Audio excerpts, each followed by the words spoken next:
Palaven and its ways are a mystery. In the trilogy, we only see glimpses of how the Turians operate, but their culture, government, and military are mostly unseen. Except there is one somewhat hidden story of the true brutality of the Turian hierarchy, of the determination, fierceness, and the bloodshed that they are known for. Here is the story of the Turian civil war on Taetrus and the true brutality of the Turian military. On Palaven and within the entire Turian hierarchy, their military doctrine leads everything. Their lives are dictated to abiding by it. And for some Turians, this is a problem. Dating back thousands of years, Turian separatists have stood against the hierarchy, resulting in many wars similar to the unification wars of 500 BCE. Almost 2,000 years later, that same sentiment holds. Turian separatists still fight for their independence, going to extreme, desperate lengths to get out from under the oppressive rule of the Turian hierarchy. Their first attack was in 2185. Turian separatists downed a commercial cruiser that crashed into a remote farming village on the Turian world of Taetrus. On board the targeted ship, the flight attendants were taken hostage as the pilots turned the ship at the terrorists' request, but not in the right direction. Realizing what the pilots were doing, the separatist terrorists stormed the cockpit and overthrew the pilots. A fight broke out and the ship lost control. The crew began to fight back, and in the end, all the fighting caused the ship to crash. Everyone on board died. This was just the beginning. Taetrus' capital Vallum was the heart of Taetrus, which is why it was the perfect target for another terrorist attack. Shortly after the first attack in 2185, another hit Taetrus' radiatum. The parliamentary building was hit with an unknown blast that left a 5-kilometer-wide crater. The impact was so intense that shockwaves were powerful enough to destroy buildings as far away as 11 kilometers. Inside the building was the planet's Primarch, his chief of staff, and countless workers. They were all vaporized by the impact, which was believed to be a ship traveling at faster than light speed. Alongside the radiatum, 3 museums, 4 national monuments, and the Asaris Mint were destroyed. Estimates of the death toll range between 150,000 to 1.1 million, which could make it the second bloodiest day in Turian history, only second to the Battle of Digeris. There were so many dead bodies that they were taken to anywhere that there was space. Indoor gun ranges, even throwball courts, were used to store the dead. Any nearby intact buildings with enough space to accommodate became morgues. For those that didn't die, the overpressure of the blast caused eardrums and organs to burst. Hospitals were beyond packed. At least 4,500 Turians managed to limp or carry one another to the nearby Haemona Medical Center. And the horrors didn't stop there. 4 Turian men would be arrested for stealing healthy organs from the dead. They posed as nurses and used fake identity cards to gain access to the hospital's morgue. They removed kidneys, lungs, and gizzards from the freshest corpses. The aftermath of the blast was gruesome and horrifying. Attempts to identify bodies and find survivors continued long after. In the beginning, only 16 were recovered after moving debris with cranes and bulldozers, with little hope of recovering anyone else. But luckily, in an act of what might be considered a miracle, one child was recovered alive. Amongst the wreckage of the museum known as the Inrarium, or the old post office, a 9-year-old child was found in a collapsed stairwell. Her name was Octa, and she was mostly fine, only suffering some hearing loss and scratches on her head. The poor child was dehydrated and suffering from malnutrition, but when they discovered her, she didn't cry or wail. She was just there, alone. As rescue efforts continued, the fires were finally put out, and more accurate head counts of the dead and missing were estimated. 4,300 bodies were recovered, and the death toll was around 138,000. The cost for repairing the damage was estimated at 338 billion credits. Vallum was destroyed. For 2 weeks after the blast, its citizens experienced the doomsday glow. Suspended dust in the atmosphere reflected the sunlight at all hours of the day and night, and this glow was so bright, the citizens as far as Dilix could read a paper book by its light at midnight. Everyone had been severely affected by the blast, especially the planet's leaders. With the death of Taetrus' Primarch, the laws of succession promoted the Minister of Agriculture Vallum as the new Primarch. He immediately declared the attack as an act of war. Then the Vol Protectorate, the Volus government, declared a national day of mourning. The Turian general Timus Aurolus went to Vallum himself to tour the wreckage. In his speech, he vowed that the cowards who did this would take no safe harbor anywhere in the galaxy. They would be found, they would be killed, and their twisted labors would come to nothing. The attack had only united the Turian people. Back on Palaven, millions of Turians across dozens of cities marched in solidarity. Even Earth joined to support the cause. The European Union's Prime Minister Hertz released a statement saying that today the whole galaxy bleeds blue. On Thessia, Matriarch Tiala ordered the Ceres Republican Guard to play the Turian anthem Stars Behind Me during their changing of the guard, an act that hadn't been performed since the Krogan rebellions. The Solarian Union donated heavy moving equipment and state-of-the-art construction-grade vehicles to help with search and rescue and repair.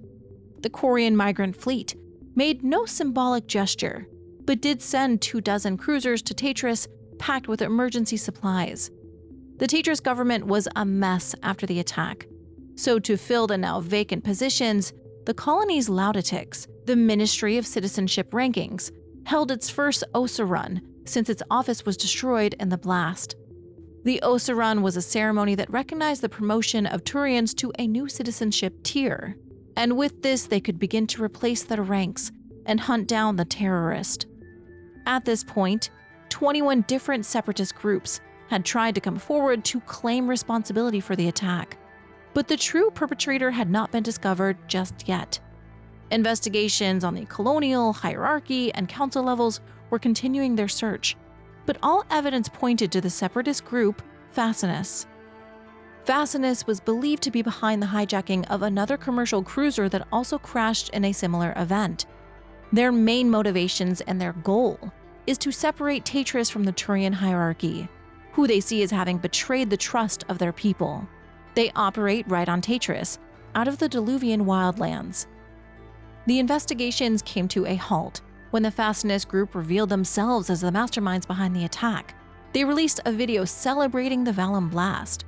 The footage showed separatist Kahilix Tanis praising pilot Vamir Squarin for his successful aiming of a private vessel and ejecting from it before it accelerated to its hyperlethal speed. The vid also showed Tanis criticizing the Turian hierarchy for failing to respond to the humanitarian crisis on the Hanar world of Balan, saying they are old Zemna, herd animals, only responding when they themselves are jabbed. He then threatened a storm of lightspeed vessel attacks, one for every week that Taetrus remains subject to the human-appeasing lackeys that run imperialist space. Fasinus may be a terrorist group who killed thousands of innocents, but they were right about one thing. The truth behind the emergency response to the Vallum blast was also a failure like the one on the Hanar world. A video showed that the Carafinum, the emergency maintenance agency responsible for public crisis on Taetrus, delayed its initial response to the calls by 30 minutes, a massive critical misstep that could have saved thousands of lives. Advocacy groups came out en masse to condemn the act. To this, the Carafinum said they thought it was a nuclear blast. So instead of help, they sent out particle counters to see if they needed hazardous suits. Fasinus started to gain more support with the reveal. After this, the new Primarch, Vallum, would declare war on the separatist group Fasinus. In his 40-minute speech on the steps of the Sanhei Memorial, there was nonstop applause and standing ovations. Among his speech, he said, "We call upon our neighbors in an ultimatum. Deliver them to us or share their graves." With this declaration, the Turian hierarchy would also lend its support with military effort against the Diluvian wildlands, the place most controlled by Fasinus. Knowing the plan to attack the Diluvian wildlands, Fasinus prepared a statement with an extranet vid. Taetrus separatist Tanis demanded that the Turian hierarchy recognize Taetrus as independent or face further attacks with spacecrafts being used as bombs, just like what they did on Vallum. Taetrus claimed he had ships that could hit with 100 times that force, and even gloated that the Great Palavin was not safe. The video spread like wildfire on the extranet, and in response, a video game inspired by it, called Radiatum Response, went viral. The app allowed players to place crosshairs on the faces of the Turian separatists in the video and fire bullets, pies, or shit at their faces. To help fight the Fasinus separatist group, over 60,000 troops were sent from the hierarchy. Among them was the hierarchy's general Taetrus, who was met with hundreds of well wishes with handmade signs, salutes, and chants. Many even volunteered to join, with one of them being the Turian clawbell legend Nino Rexirian. Alongside the 60,000 hierarchy troops, an additional 110,000 Taetrian forces joined the march on the Diluvian wildlands. With their massive force, they began their assault, but first a week was given for the separatists to leave the area.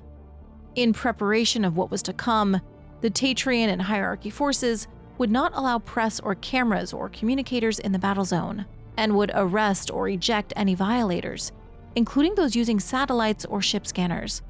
The human reporters walked out in protest. After the given week, with no separatists leaving the area, an air campaign was launched, and the troops proceeded. The first attacks were relentless. Mass cannons devastated the region's urban centers, and the endless bombardment didn't relent. Within a 24-hour period, there were more than 2,100 attacks, targeting command centers and control centers. Dozens of bridges across the swampy terrain were destroyed, and the hierarchy and Taetrian forces took full control. At least this is what the Turian report said. Some non-Turians were upset at the lack of reporting from the war on Taetrus. Many even gathered around the Turian embassy on the Citadel in protest, to say that the hierarchy was doing too much, saying that, to the Turian, there is no distinction to them between military and civilian targets. Hospitals, schools, houses of worship, they're all fair game, but they won't let you see it on camera. Despite the protest, most supported the war effort. A poll revealed that 93% of all species said the colonial government had the right to go to war with the Fasinus separatists. 54% even said it had been reasonable for the Turian hierarchy to use weapons of mass destruction, even if it violated the Citadel Convention laws regarding weapons of mass destruction. But none of this really mattered, and the war continued. And Vallum was attacked again. A Turian crashed an aircar bomb into the kinetic barriers outside the Sevenus, a building serving as emergency government headquarters. The aircar was packed with explosives, and it exploded as it hit the invisible barriers, killing the Fasinus pilot on board. After this attack, Fasinus released a video condemning the airstrikes on the Diluvian wildlands. Separatist leader Taetrus said the cowards of the hierarchy have betrayed the Turian people, first in their appeasement of the humans, second in their oppressive taxes to weaken our empire, and third in the bombardment of their own kind to support their archaic institutions. Their general Taetrus is a craven murderer. This bloodshed could be avoided with a simple duel between the two of us, yet he would hide behind his conscripts. When General Taetrus was asked to comment, he simply said, "I don't hide." General Taetrus did accept the duel challenge from separatist leader Taetrus. Taetrus had already won 7 duels on his own, 5 to first blood, and 2 lethal.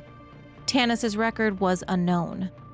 The general favored a Turian sword called a mexta, saying that it's harder to cheat in swordplay than with firearms.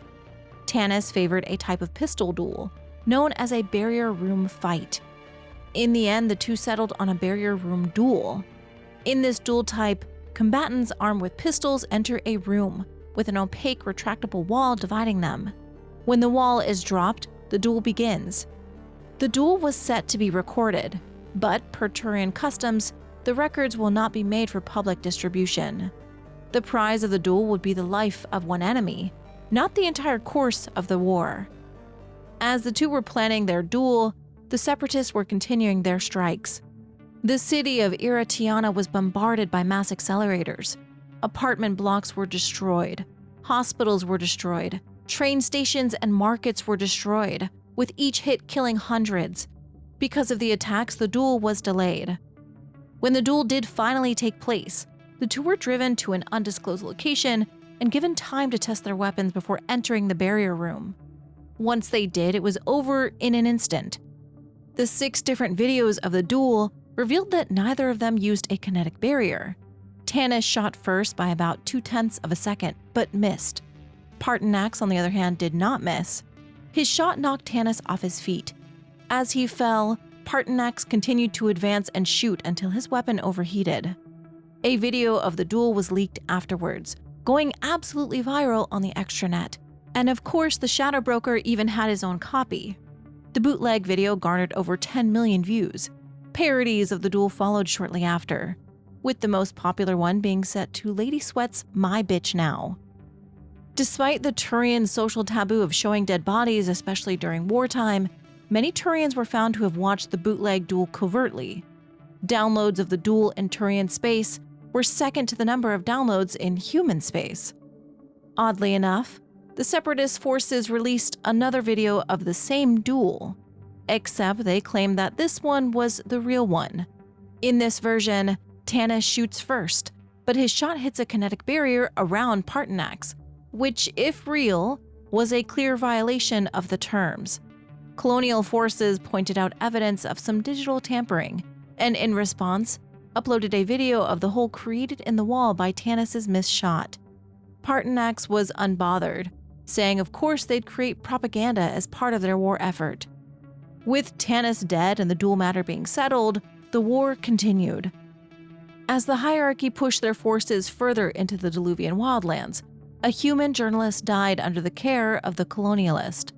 Grant Keyes was working for the Future Content Corporation when he was detained by colonialist forces after being caught filming the war. According to the Turians, apparently they didn't have any human-based food to feed him, so he died of starvation. Keyes also apparently refused to drink water, so he also died of dehydration, apparently. Though the story was suspicious, as death by dehydration would have taken longer than a week. Further investigation into the matter revealed that the Turians claimed to have had detained Keyes for 8 days. But Keyes' contact said he had just been in contact with him 4 days prior to his death. Suspiciously, Keyes' camera woman was also missing, and their air car was found damaged. When the truth was discovered, it was revealed that the journalist was forced off the road by 4 soldiers who attempted to arrest him. Refusing arrest, they fought, and one Turian's claw nicked the carotid artery of the missing camera woman. Keyes became violent and was shot in the leg. They were taken into custody but died shortly after, as the Turians didn't have any supplies for human blood transfusions or human medical attention. The commander of the 4 Turian soldiers involved committed suicide after the truth behind what his men had done was revealed. He was found with a fatal gunshot wound to the head. Suicides of this kind were common in Turian culture after great transgressions, and are seen to expiate family or units of shame and guilt. Suicide also usually closes any legal matters or investigations into the deceased and their actions, thus the matter was closed. Elsewhere, the colonialist forces spread their attacks to the city of Spadar. They tried to take the spaceport, but were met with armored soldiers and artillery units immediately. The quick engagement was nicknamed the Naval Battle, due to the 25 centimeters of heavy rain that dumped onto the city at the time of the exchange. Eventually, after days of fighting, the city was taken by Partonax's forces. Many surrendered, but for those that did not, the Hastatum were sent instead. Soldiers who act as an execution squad in times of war, even though they didn't like the image that their job gave them. These Hastatum were trained in foreign languages and were issued combat ambulances for transport. They claimed to not be a firing squad because they weren't the ones making the decision to fight. The civilians were. But they had lines, apparently. They wouldn't shoot a child, even if they were looting. So the children instead ended up in holding pens that were practically halfway houses. Most ended up as orphans, and there would be a lot when this war was finally over. Between the colonialist and the separatist, it's estimated that roughly 4,000 soldiers were dying every single day. As fighting increased, Taetrus civilians also became more involved. The colonialists were planning on suppressing civilian militias, but they were prepared. The average Turian family keeps military-issued small arms in their home, and they have demolitions trainings that teaches citizens how to create homemade firebombs that can blind a tank or force the crew to abandon it. They were not your average civilians. General Pardonax knew that citizen resistance was inevitable, so he planned to first establish safe camps, then go house to house and shoot anyone who remained as a combatant. But this plan began falling apart when the safe camps were plagued with violence, sexual assaults, drug abuse, thefts, and poisoning. Hidden cameras were set up to show what was really happening inside these so-called safe camps.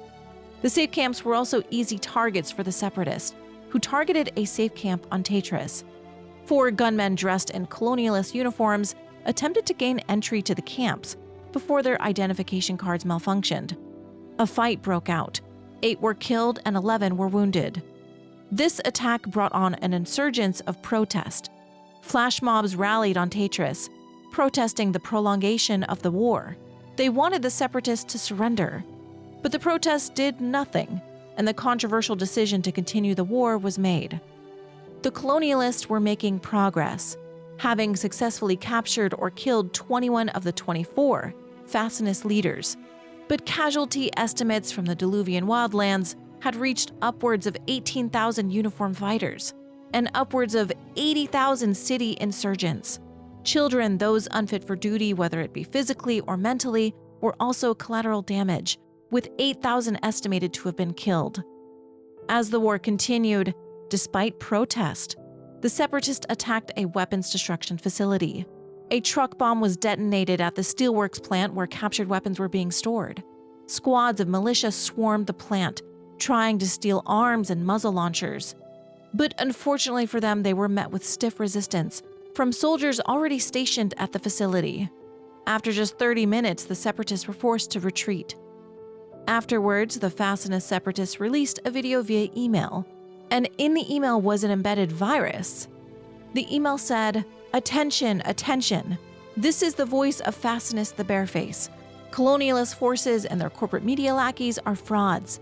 The age of galactic empires is over. The safe camps are a lie. Civilians are being murdered. Resist at all cost. No occupation can withstand a fully armed populace. Their casualties are in the thousands. Do not give up hope to join the revolution. The channel you are viewing is unavailable. Try again later." The source of this video raised a lot of suspicion on both sides. Some believe the virus and propaganda was really the work of Fasinus, but some believed it to be the work of the hierarchy pretending to be Fasinus. Whatever was believed, the war was turning more and more in the favor of the hierarchy colonialist. Deep into the war, the Diluvian citizens eventually began surrendering in large numbers to the hierarchy forces.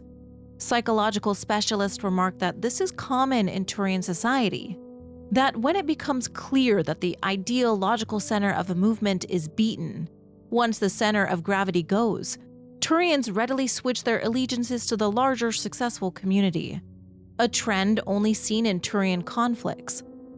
As the hierarchy continued to dominate, they pushed the separatists to their last holdout, the fortress of Casadum, which was built in the early days of the planet's civil wars and had been reinforced against most explosives.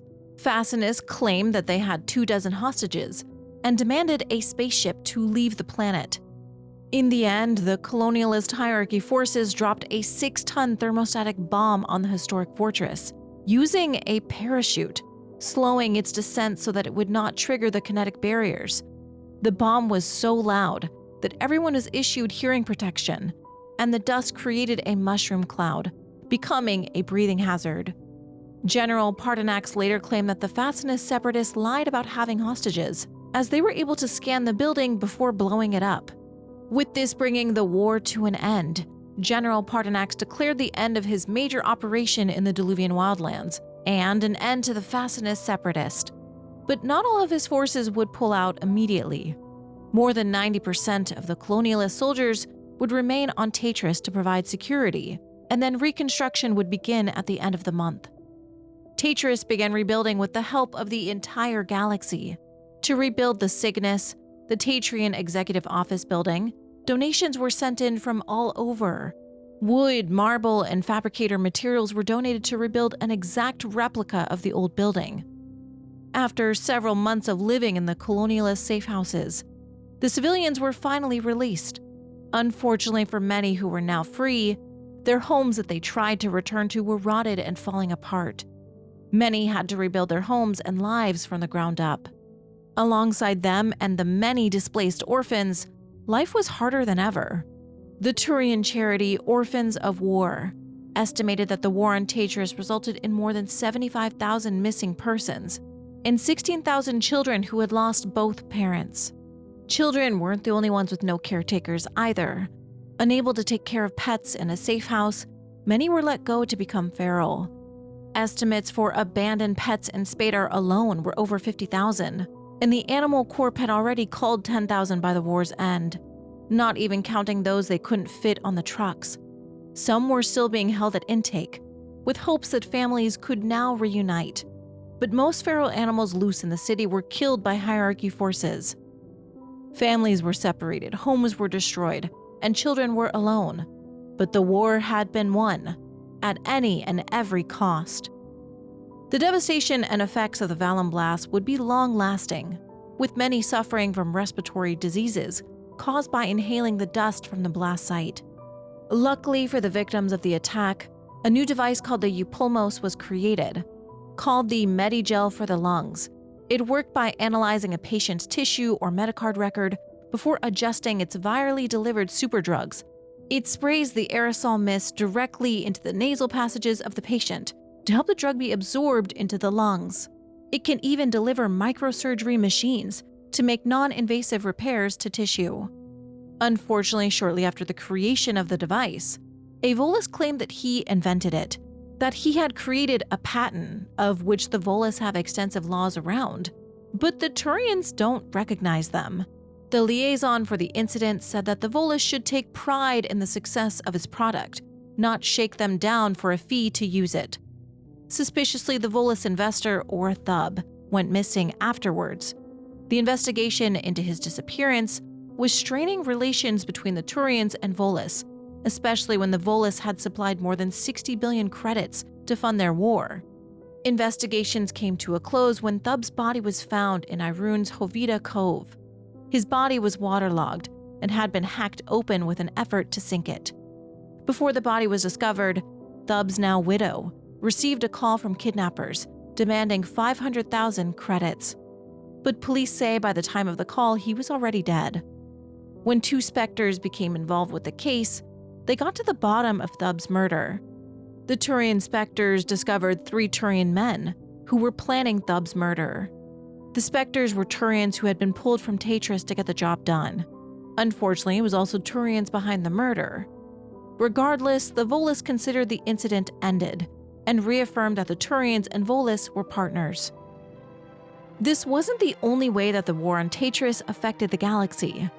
The event of the Vallum blast had such an effect on the galaxy that even a mega simul-stim that was in production halted one of its scenes that was similar to the horrific event. Nekia Corridor originally had a scene where a lovelorn pilot committed suicide by flying a ship into a city, using faster-than-light speeds. The Sim's cast and crew even started a charity called Recovery Corridor to collect donations for the families of those devastated by the blast. The Vallum blast also affected the box office. Moviegoers were no longer interested in action, but wanted something more lighthearted. Comedy and romantic comedies began dominating the box office instead. Alongside moviegoers, gamers across the galaxy were also affected.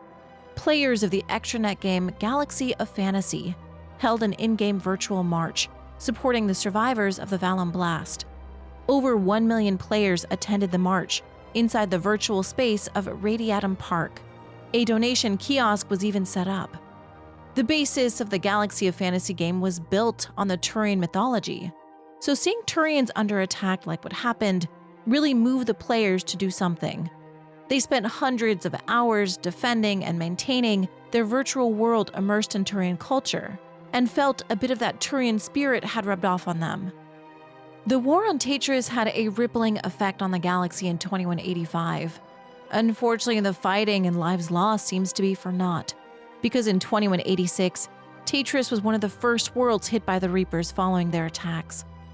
Attempts were made to try and liberate the planet, but after the invasion began, every attempt was unsuccessful. It's unknown what happened to Taetrus after. And that is everything that we know about the war on Taetrus. It's a really good look into the Turian military and how the hierarchy works, and how brutal their wars are. It's also an interesting look into the Turian psychology, the way they change sides to the winning side. Anyways, that is everything that we know about Taetrus. Also, if I pronounced anything wrong, I am so sorry. Majority of this information is from the Cerberus Daily News, so I don't remember anything really being said in-game. I could be wrong though. If I am wrong, please let me know. Anyways, that is everything that we know about the war on Taetrus. If you are still here, thank you so much for watching. Thank you to my channel members, thank you to my Patreon supporters. Thank you all so much for your support, and I'll see you next time.